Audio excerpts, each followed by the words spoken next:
Autumn descended upon the Turkish province of Kütahya in 1989, blanketing the region in an eerie silence. The once vibrant trees stood as skeletal guardians, their branches bare against the chilling breeze. Among the rolling hills nestled the village of Karadedeler. An unsettling quiet had settled over the village. Villagers, their faces etched with fear, spoke of strange occurrences in hushed tones. Shadows seemed to dance at the edge of vision. Unexplained sounds pierced the stillness. Footsteps echoed on cobblestone streets, only to vanish around the corner. The villagers, bound by fear and superstition, spoke of Karadedeler, which translates to black holes. As nightfall tightened its grip, so too did the terror that emanated from the unknown. News of the unsettling events in Karadedeler reached the bustling city of Istanbul, catching the attention of a young, ambitious journalist named H.B. Ismail. Intrigued by the stories and driven by an insatiable curiosity, Ismail felt a powerful pull towards the mystery. He knew he had stumbled upon something extraordinary, a story that could solidify his career. He assembled a small team, packed his camera equipment, and set off into the heart of Turkey. Ismail, a man of logic and reason, approached the situation with a healthy dose of skepticism. However, the palpable fear radiating from the villagers was undeniable. Their stories, though fragmented and often contradictory, painted a picture of a community held captive by an unseen force. Determined to uncover the truth, Ismail ventured deeper into the mystery, unaware of the horrifying reality that awaited him. The air grew heavy, thick with an oppressive silence that seemed to suffocate even the bravest heart. The closer they got to Karadedeler, the more apprehensive Ismail's team became. The driver, a local man named Mehmet, gripped the steering wheel tightly, his knuckles white with tension. The usually jovial cameraman Ahmet fell silent, his eyes darting nervously towards the dense forest that lined the road.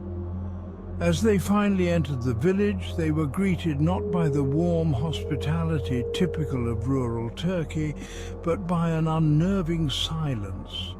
The streets were deserted, the houses dark, as if the entire village was holding its breath. The only sound that broke the stillness was the mournful creaking of a rusty swing set in the deserted playground. The air was thick, with a strange metallic scent that seemed to cling to the back of their throats. Determined to break through the wall of silence, Ismail approached a group of villagers huddled around a dying fire. Their eyes, wide with fear, followed his every move.